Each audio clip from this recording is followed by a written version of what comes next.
오늘 우리 주신 하나님의 말씀은 민수기 9장 15절에서 23절까지의 말씀입니다.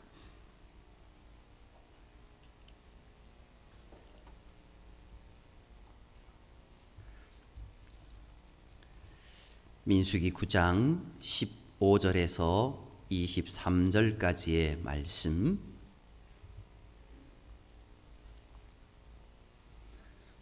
하나님의 말씀 제가 받들어 봉독하겠습니다. 15절입니다. 성막을 세운 날에 구름이 성막 곧 증거의 성막을 덮었고 저녁이 되면 성막 위에 불 모양 같은 것이 나타나서 아침까지 이르렀으되 항상 그러하여 낮에는 구름이 그것을 덮었고 밤이면 불 모양이 있었는데 구름이 성막에서 떠오르는 때에는 이스라엘 자손이 곧 행진하였고 구름이 머무는 곳에 이스라엘 자손이 진을 쳤으니 이스라엘 자손이 여호와의 명령을 따라 행진하였고 여호와의 명령을 따라 진을 쳤으며 구름이 성막 위에 머무는 동안에는 그들이 진영에 머물렀고 구름이 성막 위에 머무는 날이 오랠 때에는 이스라엘 자손이 여호와의 명령을 지켜 행진하지 아니하였으며 혹시 구름이 성막 위에 머무는 날이 적을 때에도 그들이 다만 여호와의 명령을 따라 진영에 머물고 여호와의 명령을 따라 행진하였으며 혹시 구름이 저녁부터 아침까지 있다가 아침에 그 구름이 떠오를 때에는 그들이 행진하였고 구름이 밤낮 있다가 떠오르면 곧 행진하였으며 이틀이든지 한 달이든지 1년이든지 구름이 성막 위에 머물러 있을 동안에는 이스라엘 자손이 진영에 머물고 행진하지 아니하다가 떠오르면 행진하였으니 곧 그들이 여호와의 명령을 따라 진을 치며 여호와의 명령을 따라 행진하고 또 모세를 통하여 이르신 여호와의 명령을 따라 여호와의 직임을 지켰더라. 아멘. 연말연시 무섭게 코로나19 확진자의 숫자가 올라가던 때보다는 그래도 점차 줄어들고 있습니다. 물론 우리 포항에는 자꾸 확진자들이 나오는 모습에 안타깝기도 하고 힘들기도 합니다. 이런 어려운 시기에 우리는 어떻게 살아야 할지에 대해 지난주에 이어 함께 살펴보면서 은혜 받고자 합니다. 이런 시대를 살아갈 때 하나님의 백성들은 어떤 믿음으로 살아야 할까요? 기도하면 응답받고 기적이 일어나고 세상이 달라지는 그런 믿음으로 살아야 할까요? 지난주에 분명히 아니라고 말씀드렸습니다. 참된 믿음은 하나님을 확인하며 살아가는 삶이며 하나님을 기다리며 살아가는 삶이라는 것을 본문을 통해 잘 알 수 있습니다. 그것을 성막을 덮은 구름과 성막 위에 떠오르는 구름을 통해 말씀하고 있습니다. 믿음의 삶은 성막을 덮고 있는 구름을 매일 확인하며 살아가는 삶이며 성막 위에 구름이 떠오르는 때를 기다리는 삶이라는 것을 잘 보여줍니다.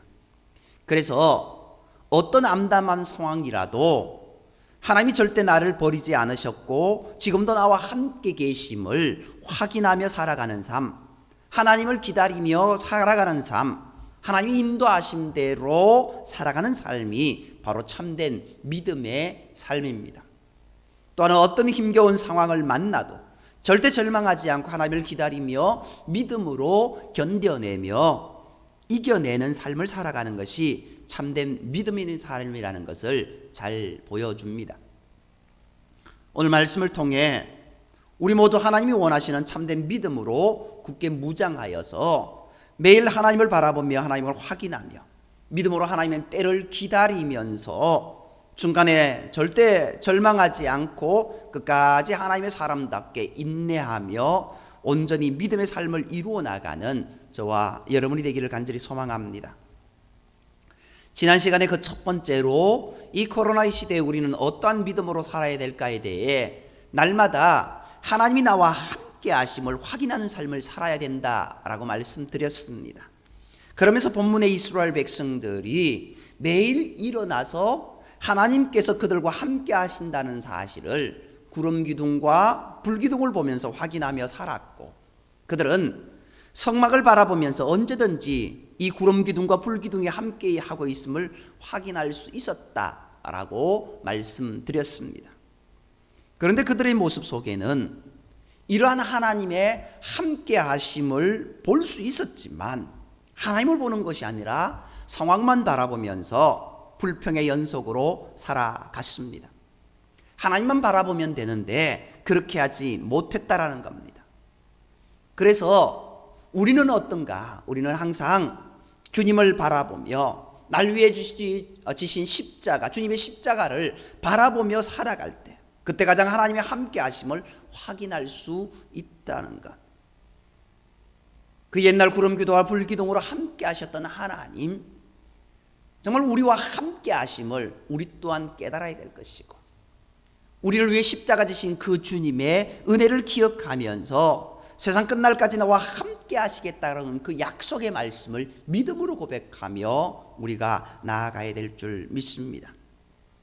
오늘 두 번째 이 말씀으로요, 우리가 이 코로나 시대에 날마다 하나님의 인도하심을 기다리는 삶을 살아야 된다라는 겁니다.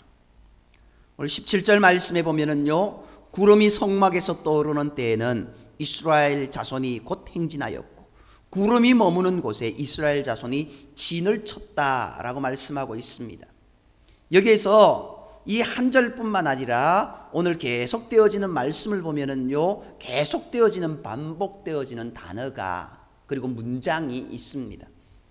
계속 반복되어지는 단어가 무엇이냐? 바로 구름이라는 겁니다.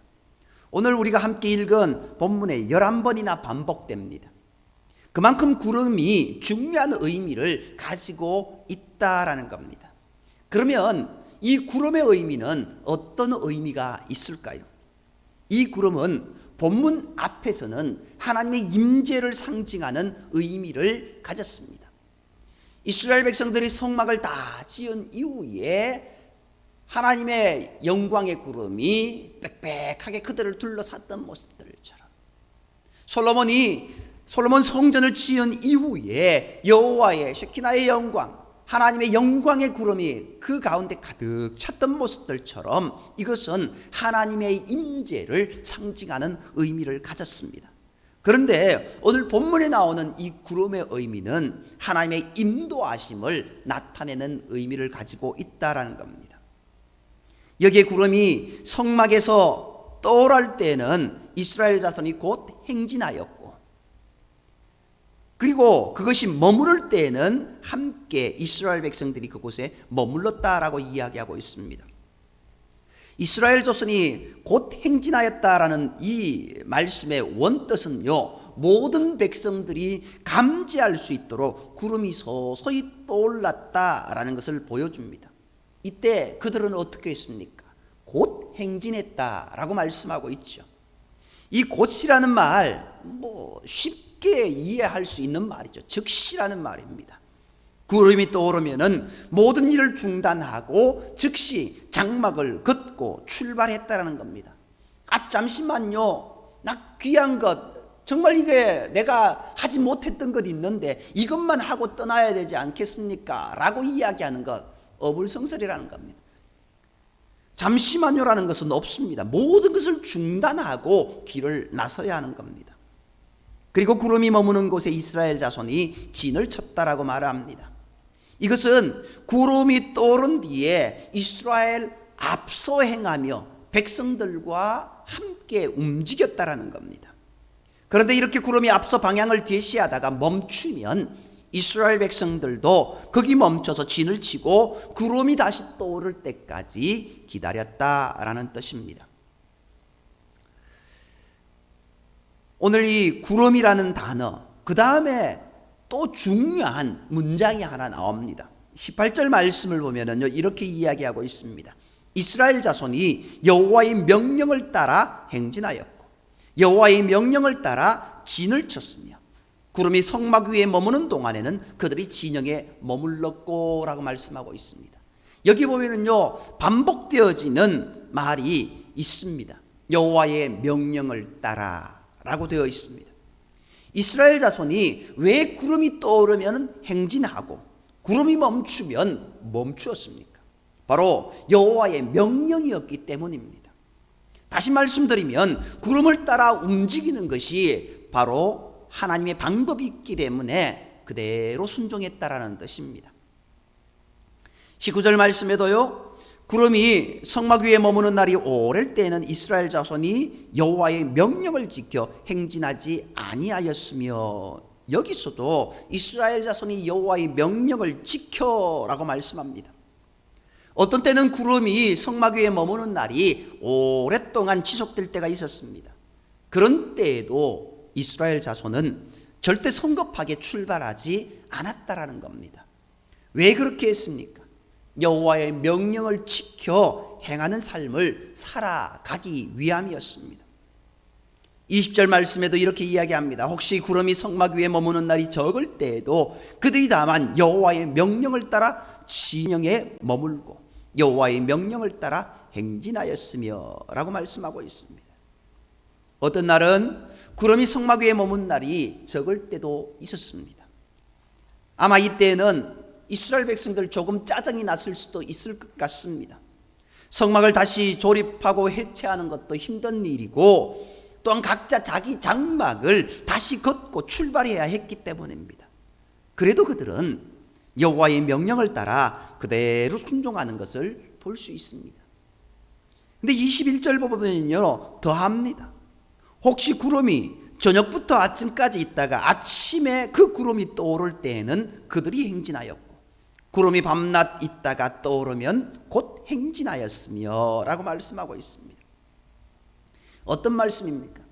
저녁부터 아침까지 있다가 아침에 그 구름이 다시 떠올랐다라고 이야기하고 있습니다. 뒷부분에 보면은요, 22절에 이틀이든지라고 나오고 있습니다. 이틀 만에 장막을 걷고 출발했다가 다시 조립하고 있었는데 또 출발해야 됩니다. 하루하루 그런 삶을 살아간다라고 한번 생각해 보십시오. 정말 짧은 시간입니다. 이렇게 짧은 시간 만에 다시 움직여야 한다면은 아마 이렇게 출발하는 건 매우 바빴을 겁니다.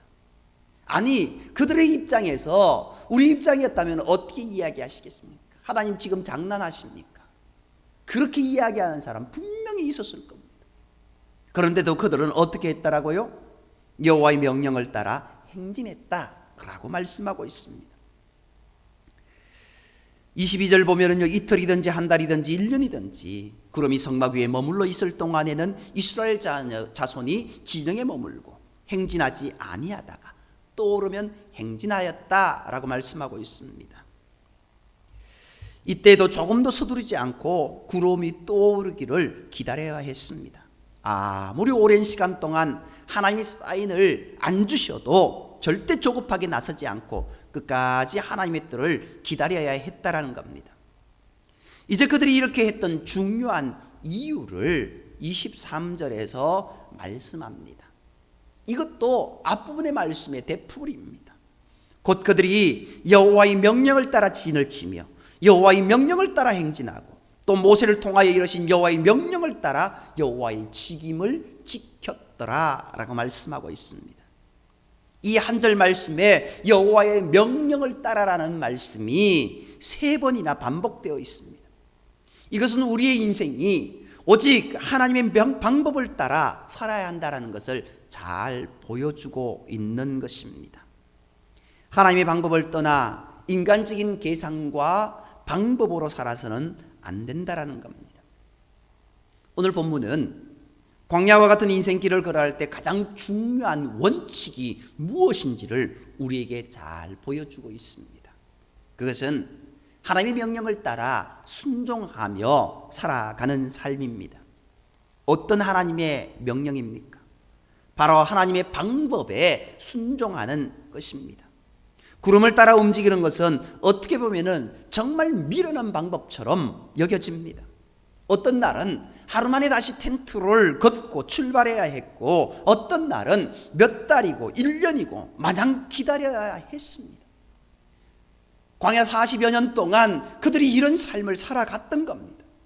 이렇게 시간이 길어지면은 성막만 바라보게 되지 않습니까? 정말 그 광야 속에서 그들이 뭔 할 일이 있었겠습니까? 그런데 1년 동안 그곳에 있는다고 한번 생각을 해보십시오. 언제 구름이 떠오르나. 그 성막만 바라볼 수밖에 없습니다. 그런데 한 번도 구름이 언제 떠오를 것인가를 미리 말씀해 주신 적이 없습니다. 항상 구름의 움직임을 살펴야 했던 겁니다. 미리 알면 얼마나 좋겠습니까? 그런데 하나님은 미리 말씀하시지도 않습니다. 누구든지 이런 상황을 만나면 답답함을 느끼게 될 것입니다. 뭔가 분명하게 로드맵을 보여주시고 지금 어디쯤 왔는지도 알려주시고 앞으로 어떤 계획이 있는 것인가 보여주시면 좋겠다고 생각이 들 것입니다. 그런데 어떤 날은 조금 쉬려고 하면 움직여야 되고 조금 움직이려고 하면 마냥 쉬어야 되는 그런 일의 반복입니다. 그런데요, 반대로 생각하면 이것만큼 쉬운 일 없습니다. 구름이 움직이면 나도 움직이면 되고 구름이 움직이지 않으면 나도 움직이지 않으면 됩니다. 하나님의 때가 되면 일어나면 되고 하나님의 때가 아니면은 그냥 쉬고 있으면 됩니다. 가장 중요한 것은 하나님의 때를 기다리는 것이고 하나님의 때를 분별하는 것입니다. 하나님의 때가 안 되었는데 내가 시작하면 그 일이 성공할 수 있겠습니까? 절대 그렇지 않습니다. 아브라함이 하나님의 때를 못 기다리고 하갈을 통해 아들을 낳았습니다. 그게 진정한 해결책이 되었습니까? 도리어 문제거리가 되고 말았습니다. 이것 때문에 상황은 더 나아진 것이 아니라 오히려 더 악화되고 말았다라는 사실 우리는 기억하고 있지 않습니까? 그래서 모든 인간의 교만한 생각을 내려놓고 오직 하나님을 신뢰하며 의지하는 믿음으로 오늘 하루를 살아야 될 것입니다. 하나님이 길을 보여주시면 담대하게 그 길을 걸어가시면 됩니다. 아무리 텐트를 멋지게 잘 쳐놓았어도 과감하게 다 걷어버리고 아무리 멋진 곳에 자리를 잘 잡더라도 과감하게 다 포기하고 떠나야 합니다. 그리고 하나님이 길을 열어주시지 않으시면 계속 인내하며 기다려야 합니다. 인내를 온전히 이루어야 한다는 겁니다. 그것이 1년이 될 수도 있고 10년이 될 수도 있을 것입니다. 이렇게 기다리는 시간은 정말 피를 말리는 시간이 될 수도 있습니다. 언제 이 지긋지긋한 상황이 끝날 것인가 미쳐버릴 것과 같은 그런 때도 있을 것입니다. 이런 때에 우리가 반드시 잊지 말고 기억해야 할 것이 무엇입니까? 바로 철저하게 하나님의 방법을 따르는 것입니다. 미련하게 보여도 끝까지 구름이 떠오를 때까지 기다리는 것입니다.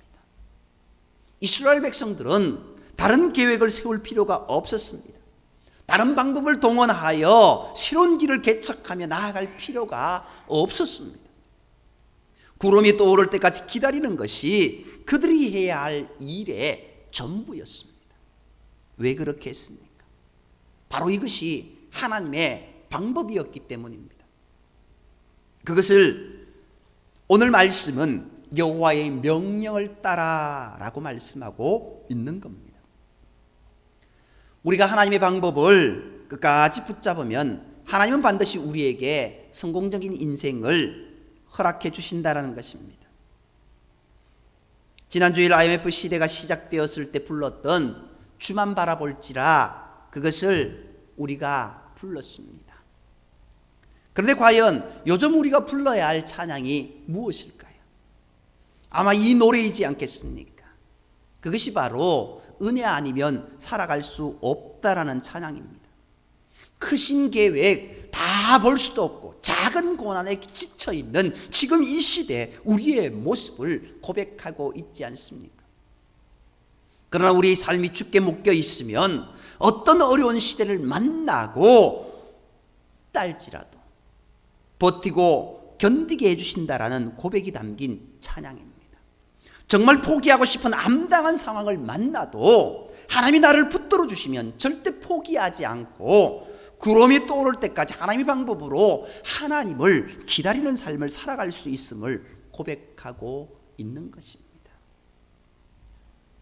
지금 여러 가지 힘든 문제 때문에 빨리 하나님께서 뭔가 해결책을 주시기만을 기다리는 분들이 계실 것입니다. 질병의 문제도 해결되고, 직장의 문제도 해결되고, 사업장의 문제도 해결되고, 결혼의 문도 해결되었으면 좋겠고, 취업의 문도 해결됐으면 좋겠고, 잉태의 문제도 해결됐으면 좋겠는데 감감무소식입니다. 자꾸 내게는 없어지는 것, 투성인 모습을 우리가 보게 됩니다. 있어도 시원찮을 판에 자꾸자꾸 없어지는 삶을 살아가고 있다는 겁니다. 하나님께서 이런 우리의 답답함 다 알고 계십니다. 그리고 가장 정확한 해결책도 알고 계십니다. 오늘도 하나님을 신뢰하며 구름이 떠오를 때까지 오직 성막을 바라보며 인내를 온전히 이루는 믿음의 삶을 살아가기 바랍니다. 믿음의 삶은 하나님을 기다리는 삶입니다. 반대로 믿지 못하는 삶은 하나님을 기다릴 수 없어서 내가 나서서 내가 해결하려고 행동하는 삶입니다. 시편 40편 1절 말씀을 보면은요, 거기에서 시인은 내가 여호와를 기다리고 기다렸더니 귀를 기울이사 나의 부르짖음을 들으셨도다 라고 고백하고 있습니다. 오늘도 하나님을 기다리며 하나님의 방법을 붙잡고 마침내 구름이 떠오르며 우리의 갈 길을 밝히 보여주시는 응답을 경험하는 복된 성도들이 되시기를 주님의 이름으로 축복합니다. 저는 지금 이 시대가 구름이 떠오르기를 기다리는 시대라고 생각합니다. 금방이라도 구름이 떠오르면 신이 나서 장막을 긋고 새로운 출발을 하면 되겠지만, 이런 기다림의 시간이 길어지면 우리도 불안해집니다. 조급해집니다. 이런 지긋지긋한 상황이 빨리 끝나기만 바라는 그런 사람이 될 수밖에 없습니다. 그러나 하나님은 기다리라고 하십니다. 언제까지 기다려야 합니까? 구름이 떠오를 때까지 기다리라고 하십니다. 구름이 떠오르지 않아도 하나님이 나를 버리지 않으셨고 지금도 나와 함께 하심을 믿고 살아야 합니다. 구름이 떠오르면 이제 일어나야 할 때임을 알고 믿음으로 일어나서 전진하는 삶을 살아야 하는 겁니다. 일단 구름이 떠오르면 모든 문제는 일거에 역전될 것입니다. 암담하게 보였던 모든 문제들이 순식간에 해결되는 역사가 일어날 것입니다. 그러나 구름이 떠오르지 않았다면 우리가 아무리 노력해도 어떤 변화도 일어나지 않을 것입니다. 오히려 상황은 더 나아지지 않고 더욱 악화되는 것을 보게 될 것입니다. 이 시기 잘 기다려야 하는 시대를 만났습니다. 기다리는 시간 동안 주변 환경은 절대 달라지지 않을 것입니다. 달라져야 할 것은 주변 상황이 아니라 바로 나 자신입니다. 그래서 빨리 이 사태가 끝나는 것보다 더 중요한 것은 이런 세상 속에서도 믿음으로 살고 하나님의 백성답게 살아가는 사람이 되는 것입니다. 자꾸 이 암담한 시대처럼 내 신앙도 꺼져가는 모습을 보게 됩니다. 바람 앞에 등불 같은 그런 우리의 믿음을 바라봅니다. 한번 세차게 불어버리면 다 꺼져버릴 것 같은 우리의 믿음을 바라보게 됩니다. 그런데 그 속에서도 하나님 나를 붙잡고 계시다라는 겁니다. 하나님이 우리의 든든한 울타리가 되어주시고 보호막이 되어주시고 계시다라는 겁니다. 지난주 설교 초반에 다시 북한으로 들어가신 연로하신 목사님의 고백을 드렸습니다. 그 목사님은 북한 땅이 어떤 땅인지 정확하게 아시는 분입니다. 그럼에도 불구하고 그 땅으로 들어가셨습니다. 왜 들어가셨습니까? 여기서 죽어야 한다면 죽으면 되고 살아야 한다면 하나님이 살아갈 힘도 주실 것을 믿으셨기 때문입니다. 오늘 우리에게도 이런 담대함이 있었으면 좋겠습니다. 어떤 암담한 상황을 만나도 하나님은 한 번도 나를 떠나신 적이 없으시다. 우리가 실망하는 것이지 하나님 우리를 절대로 실망시키지 않으시는 분이시다라는 것을 늘 확인하며 굳은 믿음으로 살아가는 저와 여러분이 되기를 원합니다. 그리고 하나님을 신뢰하며 구름이 떠오를 때까지 오직 성막을 바라보며 인내를 온전히 이루는 믿음의 삶을 살아가시기 바랍니다. 믿음의 삶은 하나님을 확인하며 살아가는 삶입니다. 또 하나님을 기다리며 살아가는 삶입니다. 하나님을 확인하며 팩트 체크를 할 때 우리의 믿음은 흔들리지 않고 더욱 굳게 설 수 있습니다. 이런 사람이 어려운 현실 속에서도 절대 흔들리지 않고 하나님을 기다리는 믿음으로 살아갈 수 있는 것입니다. 지금 여기에서 하나님을 기다릴 수 없는 사람은 믿음이 없는 사람입니다. 오늘도 답답하고 암담한 시대를 살아가지만 절대 절망하지 않고 하나님을 기다리며 하나님의 방법을 붙잡고 마침내 구름이 떠오르며 하나님의 살아계심을 생생하게 경험하는 복된 삶을 살아가는 그런 모습이 저와 여러분 가운데 있기를 주님의 이름으로 축복합니다. 기도드리겠습니다.